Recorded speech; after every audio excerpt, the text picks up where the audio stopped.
এসএসসিএন আজকে বিএসএল এর একটা হাড্ডাহাড্ডি ম্যাচে এফসি মেদিনীপুর মুখোমুখি হয়েছিল সুন্দরবন বেঙ্গল অটো এফসি এবং আমরা শুরুতেই যেটা বলেছিলাম দুই মিডফিল্ডার কোচের লড়াই, কোচ জয়ন্ত সেন এবং কোচ মেহতাব হোসেন।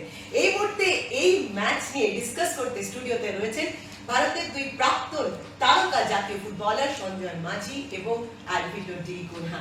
আমরা আজকে দুর্দান্ত পারফরমেন্স দেখলাম এবং যেটা সঞ্জয় আপনি শুরুতেই বলেছিলেন এফসি মেদিনীপুর কিন্তু আজকে সুন্দরবন বেঙ্গল অটো এফসির জন্য পচা শামুক হয়ে উঠতে পারে এবং পচা শামুকের পা কাটতে পারে সুন্দরবন বেঙ্গল অটো এফসি এবং সেই যে একটা স্বপ্নের উত্থান হচ্ছিল সেটা কোথাও একটা ধাক্কা খেয়ে গেল, তাই নয় কি?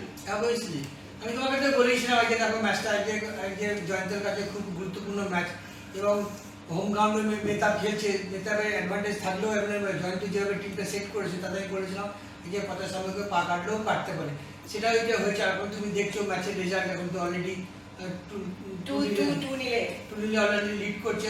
আমি তো খুব ভালো এবং চেঞ্জিং যেগুলো করছে মানে সত্যিকার চেঞ্জিংগুলো এত ভালোভাবে চেঞ্জিং করছে, সেই চেঞ্জিংগুলো অনেকটা ডিফারেন্স করেছে আজকের ম্যাচের মধ্যে। এবং আজকে আমরা দেখবো যে ক্যাপ্টেন সুদীপ কুমার দাস আজও কি ম্যান অফ দ্য ম্যাচ হলেন, লাস্ট ম্যাচেও কিন্তু তিনি হয়েছিলেন ম্যান অফ দ্য ম্যাচ এবং অসম্ভব দুরন্ত পারফরমেন্স করেছে দুই ভাইয়ের, যমজ দুই ভাইয়ের, একজন কুশ হাসদা এবং আলভিটো। তোমার কাছে এখন তুমি কিন্তু এগিয়ে রেখেছিলে Sundarban Bengal Auto FC coach Mehtab Hossain, Asim Biswas, Subhasis Roychowdhury, তোমার ক্লোজ ফ্রেন্ড। তুমি কি ভেবেছিলে আজকে এরকম একটা ধসের মুখোমুখি হতে পারে? দেখো, বন্ধু সবসময় বন্ধুই থাকবে, কিন্তু আজকের যেমন মিদনাপুর লড়াই করেছে আমার মনে হয় হ্যাটস অফ টু জয়ন্ত, তার পুরো দলকে। এই সুদীপ্ত যে ছেলেটা আজকে আমার মনে হয় এই ম্যাচে যদি ও ম্যান অফ দ্য ম্যাচ হয় তাহলে 3 number man of the match ও হয়ে যাবে। কারণ হচ্ছে বর্ধমান এফসির সঙ্গেও man of the match, last match JHR এর সঙ্গে ম্যান অফ দ্য ম্যাচ। তো অসাধারণ পারফরমেন্স এই ছেলেরা দেখাচ্ছে কি লড়াই করলে যে কোনো দল জিতা যায়। এবং এফসি মেদিনীপুরের জন্য যে কথাটা বলতেই হবে সেটা হলো এফসি মেদিনীপুর কিন্তু তিনটা এমন প্লেয়ারদের নিয়ে করা হয়েছে যাদের কিন্তু আমরা কলকাতা লিগে দেখিনি। একেবারে নতুন প্লেয়ার, একেবারে ভূমিপুত্র বাপন দে খেলছে, এর আগে ম্যাচে খেলেছিল স্নেহময় ভূমি, দুই যমজ ভাই লব হাসদা, কুশ হাসদা, সুদীপ কুমার দাস, এরা সবাই কিন্তু একেবারে অচেনা মুখ যারা কিনা বিএসএল এর নতুন তারা হয়ে ফুটে উঠছে। একদমই ঠিক। আজকে যেমন কুশ হাসদা আজকে 2 নম্বর গোল করেছে, পজিশনিংটা দেখো, কে বলবে এই ছেলেটা কলকাতা লিগ খেলেনি, আজকে ও ঠিক জায়গায় চলে গেছে। অসাধারণ পারফরমেন্স। এই 10 নম্বর যে ছেলেটা যে পাসটা বাড়ালো, তারপরে ওই কুশ হাসদার যে পজিশনিংটা, হ্যাটস অফ। এই কারণে কিন্তু বেঙ্গল সুপার লিগ যারা অনেক নতুন তারকাকে আমরা খুঁজে পাবো, আর আজকে এই জায়গা থেকে ওরা যদি বড় লেভেলে যদি যেতে পারে, অসাধারণ। এবং ফরেনার আমরা যেটা দেখছি যে দুর্দান্ত ফরেনারদের দেখছি, দুর্দান্ত ইন্টারস্টেটেড প্লেয়ারদের দেখছি এবং বিএসএল এমন একটা প্যাকেজ যেখানে কিন্তু 7 জন ভূমিপুত্র সন অফ সয়েল খেলাতে হচ্ছে, তার সঙ্গে ইন্টারস্টেটেড থাকছে এবং তার সঙ্গে ফরেনার কম্বাইন করছে এবং দুরন্ত প্রেসিং ফুটবল, ফাস্ট ফুটবল এবং প্রচুর গোল। আজকেও কিন্তু করে ক্লিন শিট 2-0 তে জয়ন্ত সেন লিড করেছে। কাকে আলাদা করে চোখে পড়লো? ফরেনারকেও কি খুব ভালো লেগেছে? না দেখো, ফরেনার আমি তোমাকে যেটা বলবো যেটা ছিল জয়ন্ত সেনের টিমটা আজকে ও মোটিভেশন করিয়ে এসেছে অ্যাজ এ টিম। তারা একটা টিমে যে আজকে আমাকে এনি কথা আজকে ম্যাচটা জিতবে, যেটা বেঙ্গল সুপার লিগ যেটা চেয়েছিল যে ভূমিপুত্রদের জয় জয়কার হোক, নিউ কামারদের যে উঠে আসা আসবে, সেটা কিন্তু একটা সাকসেস হয়েছে। না, এরা নিচের টিমগুলো যদি জিততে পারে তাহলে কিন্তু লিগ আরো জমবে। কারণ হচ্ছে সবকটাই উপরের টিমগুলো ম্যাচ যদি জিততেই যায় তাহলে নিচের টিমগুলো আর কোনো কনফিডেন্স মোটিভেশন পাবে না। আজকে এই টিমগুলো যখন জিতছে তার মানে কি লিগ ইজ ওপেন। কোন 4টে দল সেমিফাইনালে উঠবে কেউ বলতে পারবে না। So this is the reason why আমরা বলি football is an unpredictable game. কারা জিতবে কারা হারবে বলা মুশকিল। এবং হোম গ্রাউন্ডে হোম টিমকে সাপোর্ট করতে সুন্দরবন বেঙ্গল অটো এফসি প্রচুর সাপোর্টাররা এসেছিল। তুমি যদি আজ কোচ মেহতাব হোসেনকে ফোন করো তাহলে তুমি কি বলবে? দলের কোন ত্রুটি তোমার চোখে পড়বে?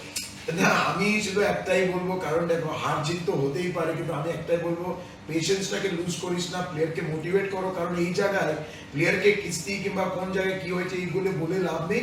অবশ্যই দুটো গোল যেটা হয়েছে কোন জায়গায় কি ভুলটা হয়েছে সেটা কোচ নিশ্চয়ই ওদেরকে দেখিয়ে দেবে। আর তার সাথে সাথে এখন ওদের মোরাল বুস্ট আপ করা ছাড়া আর কোনো উপায় নেই। আর বিএসএল এর নতুন তারা আকাশ দাস, সোমনাথ, আমিন নাইম, আকিব নবাব, তারক হেমব্রম, রবি হাসদা, জোটা, পাউলো সিজার, আপনাদের সবাইকে একটাই কথা, আপনারাই কিন্তু বিএসএল এর সম্পদ, বিএসএল এর স্টার। আজকের দুই তারা সুদীপ কুমার দাস এবং কুশ হাসদার গোলগুলো পরপর দেখে নেব এখন। আবারও পবন পট্টম হেড, ইয়াসেন্টার সাবির সরাসরি সুব্রতের কাছে আরেকটা শট, বাপায় সুদীপ, সুদীপের দ্বিতীয় গোল এসে গেল বেঙ্গল সুপার লিগে। ব্রিলিয়েন্ট প্রথম ম্যাচে গোল পেয়েছিলেন সুদীপ, সেটা হাওড়া হুগলি ওয়ারিয়ার্সের সঙ্গে গোল কনসিড করেছে। ইয়াসেন্টার সাবিরের শট সুব্রত ফেরত পাঠান, তারপরে সেটা কোষ এবং তারপরে ব্রিলিয়েন্ট বাপা, এবং এই কারণে ক্যাপ্টেন আর্মব্যান্ড দিয়েছেন। সুব্রত শটটা আরো ভালো করতে পারতেন, কিন্তু সুদীপ কুমার দাসের এই শটটায় ট্রেডমার্ক কাউন্টার মুভ। সুদীপ ভালো সেট আপ, আক্রমণে আসছে এফসি মেদিনীপুর, দ্বিতীয় গোলটা কি আসবে? সেট আপ, হেডার এবং গোল নম্বর 2, ব্রিলিয়েন্ট কুশ হাসদা, যার খেলা দেখার জন্য জেলায় মানুষ লম্বা লাইন দেন, লম্বা রান, বাট সুদীপকে প্রশংসা করতে হবে। ব্রিলিয়েন্ট থ্রু পাস বলেন, এবং সেই জায়গা থেকে একদম ডিফেন্স কেটে গেছিল। সুব্রত শটটা আউট অফ পজিশন এবং সিম্পল একটা ট্যাপ ইন হেডার কুশ হাসদা, তার প্রথম গোল ফাঁকা গোলে, এবং স্কোর লাইন দ্রুত পাল্টাচ্ছে।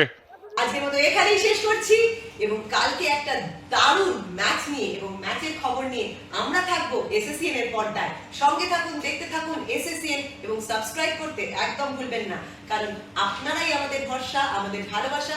গো ফুটবল, গো বিএসএল, গো কাপ্তান।